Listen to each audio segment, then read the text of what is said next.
Bismillahirrahmanirrahim. Assalamualaikum warahmatullahi wabarakatuh. Alhamdulillahirabbil alamin. Nahmaduhu wa nasta'inuhu wa nastaghfiruh wa na'udzu billahi min shururi anfusina wa min sayyiati a'malina. May yahdihillahu fala mudilla lahu wa may yudlil fala hadiya lahu. Asyhadu an la ilaha illallah wahdahu la syarika lahu wa asyhadu anna Muhammadan 'abduhu wa rasuluh la nabiyya ba'da. Faqala ta'ala fil Qur'anil Karim, a'udzu billahi minasy syaithanir rajim. Bismillahirrahmanirrahim. Ya ayyuhalladzina amanu taqullaha haqqa tuqatih wa la tamutunna illa wa antum muslimun. Pemirsa Labbaik TV dan kaum muslimin yang dirahmati Allah Subhanahu wa taala, puji syukur kita haturkan kepada Allah Subhanahu wa taala. Pada hari ini kita diberikan nikmat olehnya, dan nikmat tertinggi itu adalah nikmat iman dan Islam. Salawat serta salam selalu tercurah kepada Nabi kita, Nabi besar Muhammad sallallahu alaihi wasallam, para sahabat, para pengikutnya hingga akhir zaman. Pemirsa Labbaik TV dan kaum muslimin yang dirahmati oleh Allah Subhanahu wa taala, Allah Subhanahu wa taala berfirman dalam Al-Qur'an, yaitu surah Al-Asr. A'udzu billahi minasy syaithanir rajim. Wal 'asr. Innal insana lafi khusr. Illal ladzina amanu wa 'amilus solihati wa tawassaw bil haqq wa tawassaw bis sabr. Allah Subhanahu wa taala menegaskan dalam ayat ini,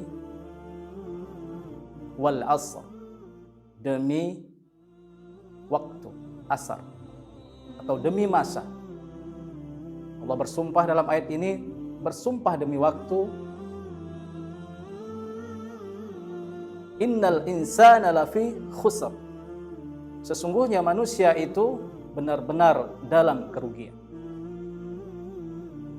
Illal ladzina amanu wa 'amilus sholihat.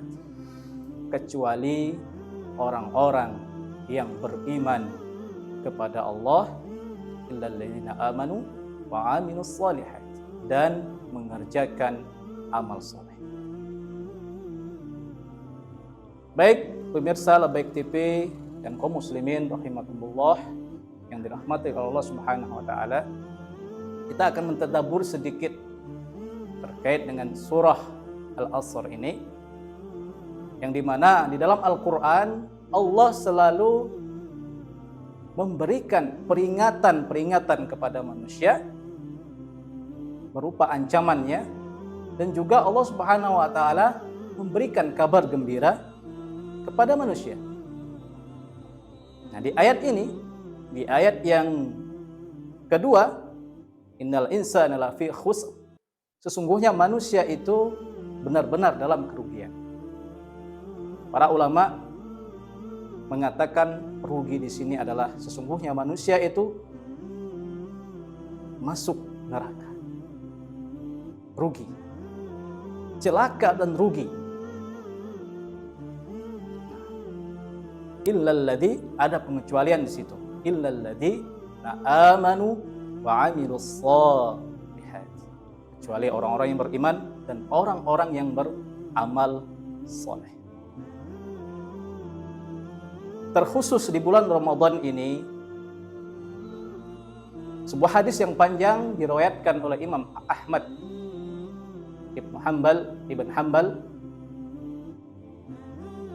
Rasulullah SAW ketika naik di atas mimbar, di tangga yang pertama Rasulullah SAW mengucapkan amin. Di tangga yang kedua Rasulullah SAW juga mengucapkan amin. Di tangga yang ketiga Rasulullah SAW mengucapkan amin. Setelah sholat Jumat itu selesai, maka para sahabat bertanya, ya Rasulullah, apakah gerangan engkau mengucapkan amin di tangga pertama, kedua, dan ketiga? Maka Rasulullah SAW menjawab, di tangga yang pertama aku mengucapkan amin karena malaikat Jibril membisikkan di telingaku, orang yang rugi dan celaka adalah orang yang ketika disebutkan namamu mereka tidak berselawat kepadamu, kata malaikat Jibril. Maka Rasulullah SAW mengatakan amin. Di tangga yang kedua Rasulullah SAW dibisiki juga malaikat Jibril, maka merugi dan celakalah orang-orang yang mendapati kedua orang tuanya tetapi dia tidak bisa masuk surga karena sebab kedua orang tua tersebut. Maka Rasulullah SAW mengatakan amin. Dan di tangga yang ketiga, merugi dan celakalah orang yang berpuasa di bulan Ramadan tetapi Allah tidak mengampuni dosa-dosanya. Maka Rasulullah SAW mengatakan amin. Pemirsa Labbaik TV dan kaum muslimin yang dirahmati Allah Subhanahu wa taala, kita umat Islam, kita kaum muslimin, Allah Subhanahu wa taala diberi peringatan kepada kita. Ya, diberi peringatan kepada kita, sesungguhnya kita ini adalah orang-orang yang rugi. Ada 4 paling tidak minimal orang-orang yang merugi di bulan Ramadan ini.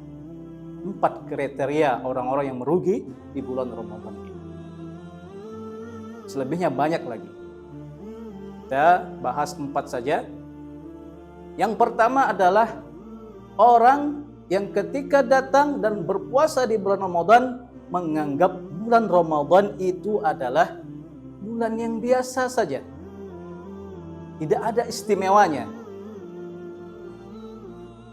Bulan Ramadan itu bulan biasa saja. Bahkan ada yang tidak berpuasa di bulan Ramadan. Padahal Allah Subhanahu wa taala panggil dia di ayat yang sering kita dengar. Ya ayyuhalladzina amanu kutiba alaikumus syiyam. Wahai orang-orang yang beriman. Orang-orang yang beriman dipanggil oleh Allah Subhanahu wa taala yang sebelum di bulan Ramadan itu banyak melakukan kemaksiatan-kemaksiatan, dosa-dosa. Imannya yang lemah, iman yang sedang, iman yang kuat dipanggil oleh Allah Subhanahu wa taala di bulan Ramadan. Wahai orang-orang yang beriman.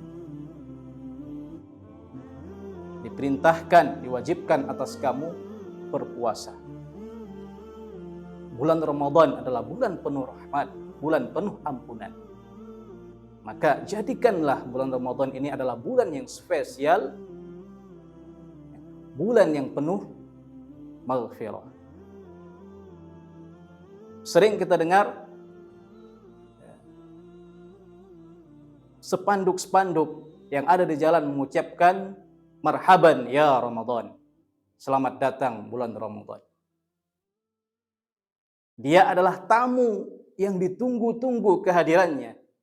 Tamu istimewa yang Allah berikan kepada umat Islam, yaitu bulan Ramadan. Yang kedua, orang-orang yang merugi di bulan Ramadan ini adalah orang yang berpuasa hanya mendapatkan lapar dan dahaga. Di puasanya itu dia berpuasa, tapi dia juga berkata kotor, berkata yang tidak baik. Bahkan berkata dusta. Nah, itu akan menghilangkan pahala puasanya dan hanya mendapatkan lapar dan dahaga. Dalam sebuah hadis Rasulullah SAW bersabda bahwa dikatakan barang siapa tidak meninggalkan amalan perkataan baik dan amalan dusta, maka Allah tidak butuh dengan makan dan minumnya itu. Maksudnya adalah puasa. Allah tidak butuh dengan puasa orang tersebut. Nah, ini sangat rugi. Hanya mendapatkan lapar dan haga, tidak mendapatkan apa-apa, tidak mendapatkan pahala dari Allah Subhanahu wa taala. Yang ketiga, orang yang merugi adalah orang-orang yang tidak memanfaatkan waktunya untuk beribadah kepada Allah Subhanahu wa taala. Dia berpuasa, tapi di siang harinya digunakan untuk tidur. Salat dia, habis subuh, salat. Sampai jam 10, ngobrol. Dan seterusnya, kemudian salat zuhur. Bahkan pada malam harinya digunakan untuk bergadang. Sehingga di siang harinya tidak bisa menunaikan ibadah-ibadah lain selain tidur. Dengan dalih tidur itu adalah ibadah. Nah, ini salah besar. Ya, salah besar. Tidur yang ibadah itu adalah tidur yang sesuai yang dicontohkan oleh Nabi Muhammad SAW. Itu adalah tidur yang ibadah. Kemudian yang keempat, yang terakhir adalah bulan Ramadan ini adalah bulan maghfirah, bulan ampunan. Orang yang merugi yang keempat ini adalah orang yang tidak mau bertaubat kepada Allah Subhanahu wa taala, tidak mau mengakui kesalahannya. Orang yang sombong akan dirinya. Nah, ini adalah orang-orang yang rugi. Padahal Allah Subhanahu wa taala berfirman, "Man shaumi ramadhana wa ihtisaban imanan ghufira lahu ma taqaddama min dambi." Barang siapa berpuasa di bulan Ramadan ini dengan iman, maka Allah Subhanahu wa taala menghapus dosa-dosanya yang telah lalu. Dengan ini, di bulan Ramadan ini juga, di malam-malam harinya, kita selalu berdoa kepada Allah.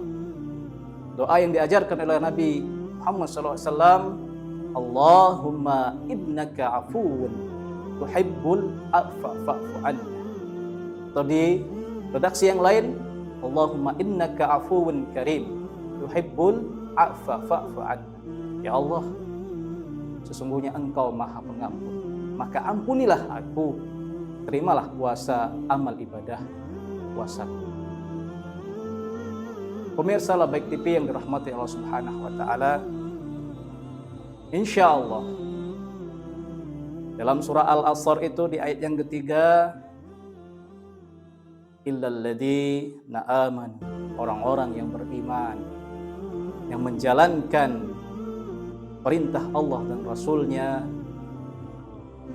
mengerjakan amal-amal soleh yang diridhoi Allah Subhanahu wa taala. Inilah jawaban sehingga kita tidak rugi di bulan Ramadan ini. Kita mengerjakan amal-amal soleh sesuai dengan tuntunan Rasulullah SAW, Allah dan Rasul. Apa yang bisa kita kerjakan di bulan Ramadan ini? Ibadah yang utama di bulan Ramadan ini adalah tentunya pertama membersihkan diri kita dari noda-noda syirik yang ada di dalam diri kita. Kita hanya berharap kepada Allah Subhanahu wa taala. Yang kedua tentunya melaksanakan salat 5 waktu. Jangan sampai salat tarawih saja, baca Quran saja, salat 5 waktunya bolong-bolong. Nah, salat 5 waktu ini yang wajib. Kemudian berpuasa, kemudian zakat, kemudian berzikir, bertahlil, bertahmid, kemudian bersalawat, kemudian ibadah yang agung di bulan Ramadan ini adalah membaca Al-Quran. Sebagaimana Allah Subhanahu wa taala berfirman, "Syahrul Ramadan alladzi unzila fihi al-Quran hudal lin-nasi wa bayyinatin minal huda wal furqan." Ila akhir ayat. Bulan Ramadan inilah bulan Al-Quran. Diturunkannya Al-Quran sebagai pembeda antara hak dan batil. Mudah-mudahan Allah Subhanahu wa taala memberikan taufik dan hidayahnya kepada kita sehingga kita bisa melaksanakan amal-amal soleh di bulan Ramadan ini dengan meraih pahala yang berlimpah, tentunya pahala yang diridhoi oleh Allah Subhanahu wa taala. Demikian yang bisa saya sampaikan, mudah-mudahan bermanfaat. Nasihat ini juga untuk saya pribadi dan tentunya untuk kita semua. Mudah-mudahan Allah Subhanahu wa taala menjaga kita sehingga kita tidak termasuk orang-orang yang rugi di bulan Ramadan ini. Alhamdulillahirabbil alamin. Al-haqqu min rabbik fala takuna minal mumtarin. Aku qouli hadza astaghfirullah li wa lakum. Assalamualaikum warahmatullahi wabarakatuh.